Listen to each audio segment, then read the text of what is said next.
नमस्कार. आपण पाहत आहात लोकहित लाईव्ह न्यूज चॅनल. आवाज सर्वसामान्य जनतेचा. भारतीय जनता पार्टीच्या नवनिर्वाचित पुसद जिल्हा अध्यक्षा डॉक्टर आरतीताई फुपाटे यांचे उंबरखेडमध्ये जंगी स्वागत. गुरुवार दिनांक 19 जून रोजी भारतीय जनता पार्टीच्या नवनिर्वाचित पुसद जिल्हा अध्यक्षा डॉक्टर आरतीताई फुपाटे यांचा उंबरखेड व महागाव तालुक्यामध्ये दौरा होता. देशाचे पंतप्रधान माननीय नरेंद्रजी मोदी यांच्या सरकारला 11 वर्ष पूर्ण झाले असून भारतीय जनतेसोबत त्यांनी केलेले संकल्प आता सिद्धीमध्ये बदलत आहेत. या निमित्त भारतीय जनता पार्टीने संकल्प से सिद्धी तक या अभियानाची सुरुवात केली आहे.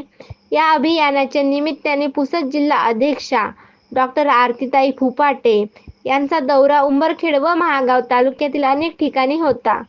त्या निमित्ताने त्यांचे ठिकठिकाणीच पुष्पगुच्छ, शाल, श्रीफळ देऊन जंगी स्वागत करण्यात आले.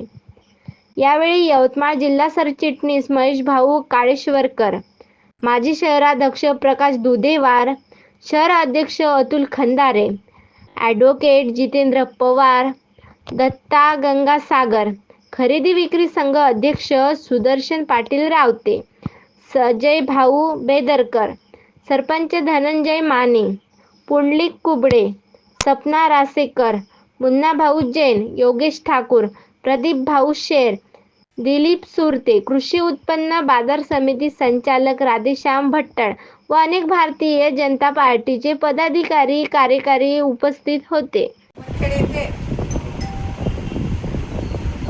माझा तुम्ही जो आदर सत्कार मान सन्मान केला त्याच्याबद्दल खरं तर मी पहिले खूप आभारी आहे. तुम्ही सगळे कार्यकर्ते एवढ्या आतुरतेने आणि एवढ्याने वाट पाहत होते आणि जो माझा आदर सत्कार केला, शहर अध्यक्ष असेल, ग्रामीण मंडळाध्यक्ष असेल, आपले महेश भाऊ असतील, आणि जो एवढा माझा आदर सत्कारचा आणि मान सन्मानाचा सोहळा आयोजला त्याच्याबद्दल खरंच मी खूप आभारी आहे. आपल्या दौऱ्याचं सगळ्यात प्रामुख्याने कारण हे आहे की आज माननीय पंतप्रधान मोदी साहेबांना 11 वर्ष झालेले आहेत पंतप्रधान. त्या आधीचा काळ आपण बघितला, 60 वर्षाचा काळ आणि आपले झालेले 11 वर्षाच्या काळाचा कुठेही ताळ नाही लागणार. कारण त्या 60 वर्षामध्ये काहीही विकास झाला नाही. या 11 वर्षामध्ये तुम्ही सुरुवात करत पाहिले तर आपल्या काळात दिसेल तर रस्त्याच्या सुंदर असे रस्ते आपल्या ग्रामीण भागात असेल, शहरात असेल, जिल्ह्यात असेल, समृद्धी महामार्गापर्यंत आपल्याला सुंदर असे रस्ते आपल्याला या 11 वर्षाच्या कार्यकाळात मिळालेले आहेत. त्यानंतर आपण ज्या योजना, गरीब कल्याणच्या योजना, सेवा सुशासन व गरीब कल्याण, हे जे माननीय पंतप्रधान मोदी साहेबांचं एक अधोरेखित असं एक वाक्य आहे, सेवा म्हणजे मी लोकांचा सेवक आहो आणि त्या माध्यमातून आपल्याला जनतेची सेवा करायची आहे. सुशासन म्हणजे चांगलं शासन आपल्या जिल्ह्यात, आपल्या तालुक्यात आणायचं आहे आणि हे देशभर आपल्याला राबवायचं आहे. या कारणाने आणि सगळ्यांचं गरिबांचं कल्याण झालं पाहिजे. त्यासाठी ज्या काही योजना असतील गरीब कल्याणमधून ते ग्रामीण भागापर्यंत, शेवटच्या टोकापर्यंत आपल्या माणसाला, आपल्या महिलेला, बहिणीला कसं आपल्याला योजना मिळू शकतील याच्यामध्ये खूप मोठ्या प्रमाणात योजना राबवलेल्या आहेत. घरकुलाच्या संदर्भात असेल, प्रत्येकाला घर मिळालंच पाहिजे, प्रत्येकाला घर मिळालं पाहिजे आणि त्यानुसार आपल्याला घरकुलाच्या माध्यमातून माननीय पंतप्रधानांनी, आणि त्याचं टार्गेट आहे की 1947 पर्यंत आपला देशाचा विकास झालाच पाहिजे आणि झालंच पाहिजे, हे त्यांनी जे टार्गेट ठेवलेलं आहे आणि त्यानुसार आपण तिथे चालत आहोत आणि आपण त्याच्या सोबत आहोत. आणि आपण जर त्याच्या जे कार्य केलेले आहे ते आपण लोकांपर्यंत पोहोचवले पाहिजे. आज मला वाटतं सगळे पदाधिकारीच आपले आहेत तिथे उपस्थित.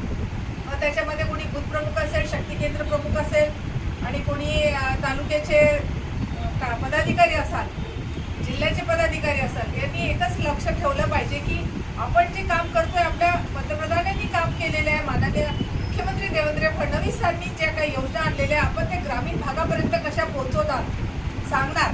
मग महिलांच्या संदर्भात असेल, लेक लाडकी लाडकी योजना असेल, एक समृद्धी योजना असेल, महिलांना जे योजना आपण पोहोचवलेल्या आहेत त्यांना त्याची माहिती आहे का, त्यांना त्यांचा लाभ मिळतो आहे का, आपण त्याच्यामध्ये त्यांना काय मदत करता येईल, तहसीलमध्ये जाऊन आपण त्यांच्या समस्या सोडवू शकतो का, या आपल्याला, कारण उद्या नगरपालिका जिल्हा परिषद आहे, या योजना आणलेल्या आहेत, सरकारने दिलेल्या आहेत, पण त्या मुळापर्यंत गेलेल्या आहे का, त्यांना आपल्या लोकांना त्याचा लाभ मिळत आहे का, हे पाहणं आवश्यक आहे. हे आपण त्यांचे हात म्हणून आपल्याला त्या योजना लोकांपर्यंत पोहोचवण्यासाठी आपल्याला सहभाग घेणार आहे मोठ्या प्रमाणात, ते आपल्याला करणार आहे. आता इथे पदाधिकारी आहे, मला एवढं सांगायचं आहे की आता आपल्या राष्ट्रीय लेवलला काही कार्यक्रम दिलेली 5 ते 15 ऑगस्टपर्यंत पर्यावरण दिन म्हणून साजरा करायचा.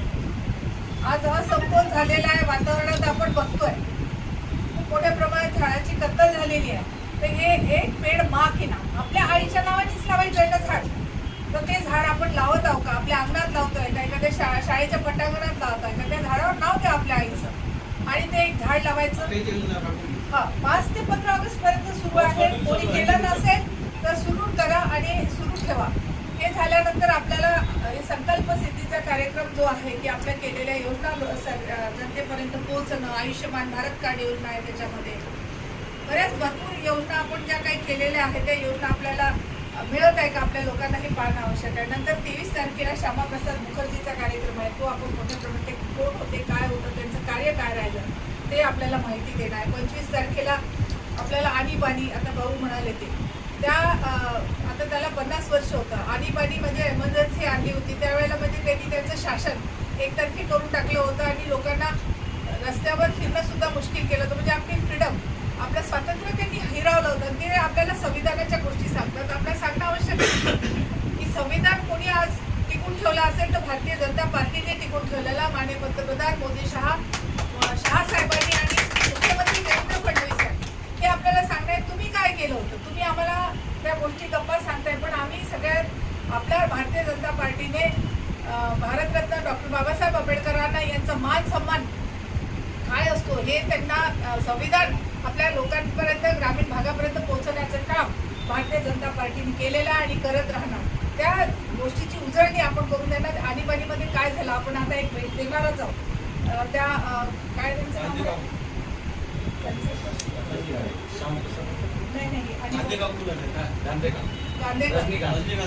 रजनी गांधीकडे जाणार आहोत. त्यांनी जे आणीबाणीमध्ये त्यांच्या मिस्टरांनी जे काही गोष्टी सहन केल्या असतील ते त्यांच्याकडनं आपण समजून घेऊ आणि कशातून गेल्या त्या आपल्याला माहितीच होईल. नंतर मग ह्या सगळ्या योजना कार्यक्रम आपल्याला म्हणजे प्रामाणिकपणे कसा पक्ष मजबूत होईल आणि उद्याच्या निवडणुका आहेत आपल्या ग्रामीण भागामध्ये, नगरपालिका, त्या माध्यमातून आपल्याला एक माध्यम मिळत आहे की लोकांपर्यंत पोहोचायचे, मुद्दे घेऊन जायचे. ते प्रामाणिकपणे जर मला वाटतं तुम्ही सगळ्या कार्यकर्त्यांनी केलं तर याचा नक्कीच पुढच्या काळात आपल्याला लाभ होईल. आणि परत एकदा तुमची खूप खूप आभारी आहे. आणि काही सूचना असेल, काही समस्या असेल, आपल्या इथे मोठे मोठे पदाधिकारी आहेत, माननीय नितीन भाऊ गुजडा आहेत, एका फोन उचलून ते आपल्याला आपल्या समस्या जाणून घेतात आणि आपल्यापर्यंत पोहोचतात. त्यांचाच आपण एक प्रेरणा ठेवली खरंच नितीन भाऊची. ते धडपड करतात आपल्या सामान्य लोकांना कसं आपलं कार्य करता येईल किंवा त्यांच्या पाठीशी खंबीरपणे राहतात. त्यांचाच आपण एक प्रेरणा घेऊन हे कार्य आपण जोमाने सुरू ठेवू असं मला वाटते. आणि माझे शब्द संबोधित जय